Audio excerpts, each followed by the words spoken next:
hand it back to the chairs is Roman numeral 4. Yep. Chris Rector, representative for State Senator Angus King. I'm sorry. Chris, you're going to give us a briefing on FastTrack, I understand. A very quick briefing. As you can see, and as you have just heard, this is a complicated issue. I want to tell you I am not the senator's trade expert. I am a regional representative for the senator. I cover from the Sheepscot River to Calais. But I have come to these meetings in the time that I've been in this position and tried to follow this as well as could be expected. You probably are all TPP'd and TTIP'd and so on out, but I'm going to try and give you just a quick review. And this was from my colleagues in D.C. as to where things are sort of as of, I'm trying to think, this was the 30th. Okay, so this is an update as of the 30th. They're expecting that the FastTrack Authority is going to move forward within the next few weeks. In other words, it's moving rather quickly and this is the Hatch-Wyden bill, which is S995. It's going to provide the president with trade promotion authority through July 1st, 2018, so it's the current president and whoever the next president is, with an option to extend that authority for an additional 3 years. If neither chamber of Congress passes a resolution of disapproval, which is how you would prevent the second 3 years of taking effect. Once in force, Trade Promotion Authority would require Congress to act on trade agreement implementing bills sent from the administration, and this is the process. It requires mandatory introduction of the implementing bill in both houses of Congress, immediate referral to the appropriate committee, which is Ways and Means in the House and Senate Finance. Automatic discharge from the House and Senate committees after a limited period of time, so not an unlimited period of time. If time is up in committee, they'll have to move forward. Limited floor debate on the issues as they come forward, and no amendments, meaning that each House must vote either up or down on the bill, which passes with a simple majority, just as Locke explained earlier. No, yes. Sorry to interrupt. No. So it gets sent to the committee. Can the committee make changes before that time period expires? I don't believe that they can. What's the purpose of it going to the committee then? To fully explore what the terms are and to understand them completely, so that they have the opportunity. I mean, it's asked by a legislator. But I'll ask that question, Senator Volk, and I'll get you an answer. Okay, thank you. So, Chris, yep. Assuming this goes through the committees and gets on the floors of both chambers, and they vote it down. There's no appeal process. Does it work the same way if they vote it down, that it's dead? Yes. I mean, just the same way a bill in the Maine legislature could be, if it's not passed by both houses, it ends. So a lot of this work is done in secrecy, so nobody really knows why they're voting no, but they just don't like it because they don't know what's in it. Well, that's right. The terms. I would say the terms of the bill will be known when the vote's taking place. You know, that the negotiations are taking place in secret, I think, is the case. Could I just add something to that? I think there's two different things going on here. The FastTrack Authority proposal is not asking Congress to approve the free trade agreement. It's providing a vehicle by which the free trade agreement can be expedited through Congress. Right. So if a congressperson votes for the FastTrack Authority proposal, they're not voting yes or no on the free trade agreement. They're voting yes or no on the process that's going to be used. Just to make, it's an important distinction. And excuse me, if I may, Mr. Chair, there is a quid pro quo or some degree of that. That is, in return for providing this structure that I just laid out, Congress receives the right to set broad trade negotiating objectives for the president, and the president's expected to honor those. So they get to set the background, set the table for how they want those, what they expect to have included in the trade agreements. Representative Treat.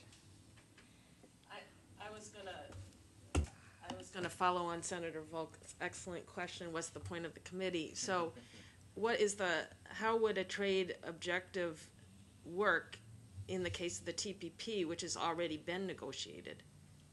I think the objectives were already presented, but I'd be happy to ask that question for you. you know, because if the Trade Promotion Authority bill is what is coming up with the negotiating objectives, but the trade agreement has largely been completely negotiated. And in fact, I spent 4 hours yesterday in the FBI offices reading a 109-page summary of that agreement so far. I'll get an answer for you, but what I'm telling you is what I know at this point, Sharon, I guess. They also get to consult before, during, and after negotiations with U.S. trade officials. I think that's the case. In other words, there is a conversation going on, as well as have access to key trade agreement documents, as Senator Treat alluded to, and negotiating texts upon request. So that those are available to members of Congress and to others. And they can refuse to extend FastTrack authority, which is the third piece that I mentioned. So on Wednesday, the Senate Finance Committee reported the Hatch-Wyden bill out of committee, 20-6, with 7 Democrats, including Senator Wyden, Cantwell, Nelson, Carper, Cardin, Bennett, and Warner, all 7 Democrats supporting the bill along with the Republicans on the committee. 3 other trade bills were also reported out of the committee that day, and one of them is important, very important to Maine, frankly, and that's a bill to extend the Trade Adjustment Assistance Program for another 6 years. That's been key for many of the paper workers who have been laid off here in Maine to receive extended benefits. And Can you repeat the name of that, please? The Trade Adjustment Assistance Program. TAA. Yes. So the Senate will take up the TPA first. Votes there are likely to pass. In the Senate, there are approximately 10 Democratic senators likely to support it. Unclear how many Republicans will oppose it at this point. This is just sort of the state of where we are. Passage in the House, frankly, is less clear. Senate leadership is working on whether an open amendment process will be allowed or whether a pre-approved amendment package will be voted upon. So that's where we, that's sort of the current status as of last Thursday. And then just to be clear, I was asked to bring, sort of Senator King's position, and I'm going to read you a statement from the senator that's as current as we have. Manufacturing is critical to Maine's economy. Our state thrives when we have producers creating jobs and generating growth. But our national trade policies have put Maine manufacturers and other businesses at a disadvantage, and that's why I have been critical of FastTrack authority on trade agreements. It's Congress's duty to review the executive, any executive, when it comes to trade negotiations, said Senator King. I haven't seen the underlying Trans-Pacific Partnership language yet, and I will thoroughly review it when I do. But my priority in these negotiations, as with any other potential trade agreement, is to make sure that Maine businesses can operate on a level playing field. And I remain concerned that FastTrack will make it more difficult to strike a good deal for Maine. She's early. Go figure, right? Sure, Representative Saucier. Chris, do you know what the feeling is amongst the congressional delegation, not only from Maine, but all of the delegation about FastTrack, whether or not it's going to happen? Well, I think I just said that it's likely to pass in the Senate. I think it's unclear in the House currently. And I can't speak for where our other members of the delegation stand in terms of Maine's congressional delegation. Thank you.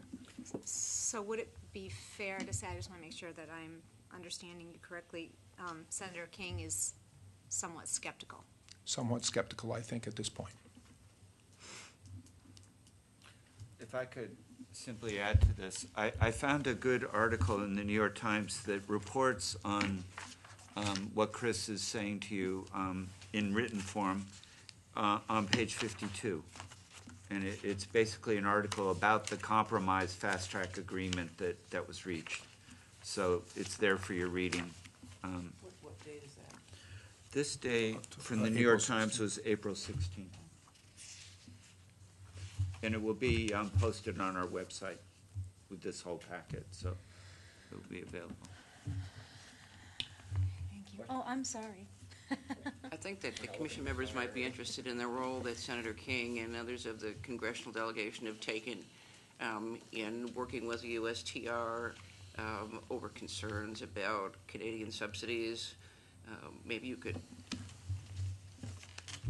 Well, I think specifically that's where the Trade Adjustment Assistance Program comes in, that the concerns about subsidies within the paper industry that have presented an unfair, or at least what's purported to be an unfair competition, I think, for Maine paper makers, and the difficulty that they've had has provided, recognition of that by the U.S. Trade Representative have provided for trade adjustment assistance for those workers who have suffered as a result. Yes. I'm sorry, I don't know your name. I'm sorry, Jim Dieter from Unlucka Healthcare. Oh, great. And I'm not sure who I'm asking this to, but could somebody comment on the impact of FastTrack if approved? How would that influence the working of this committee? I'm assuming within the 90 days, would we be able to give feedback to our delegation in some fashion?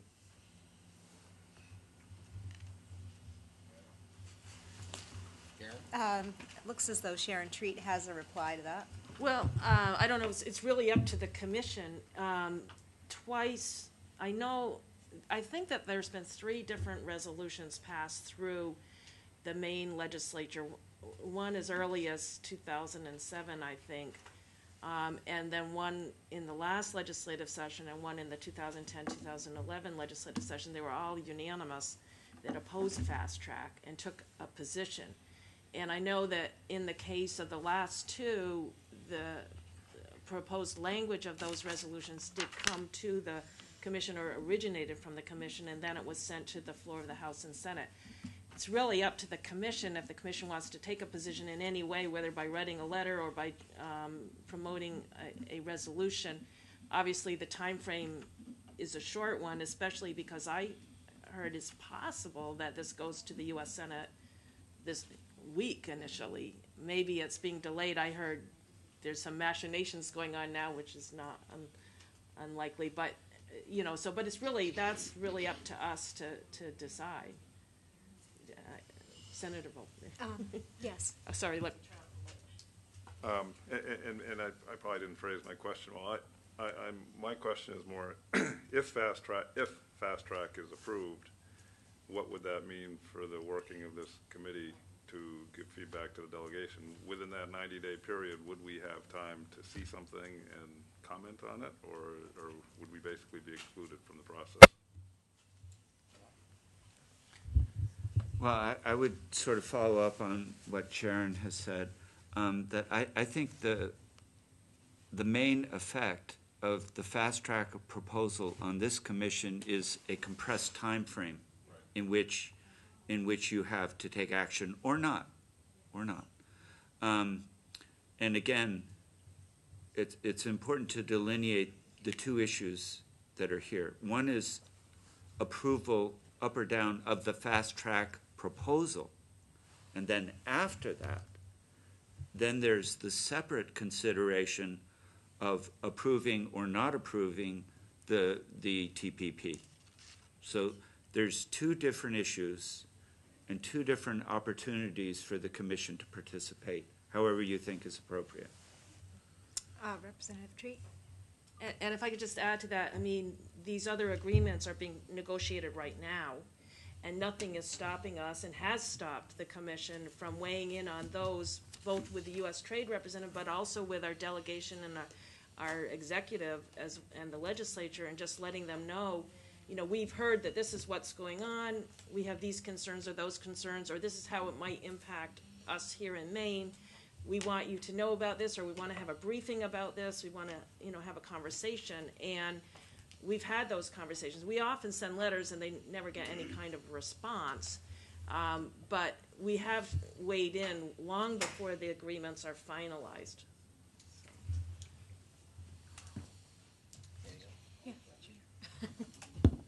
So, Chris, anything else to add? Or?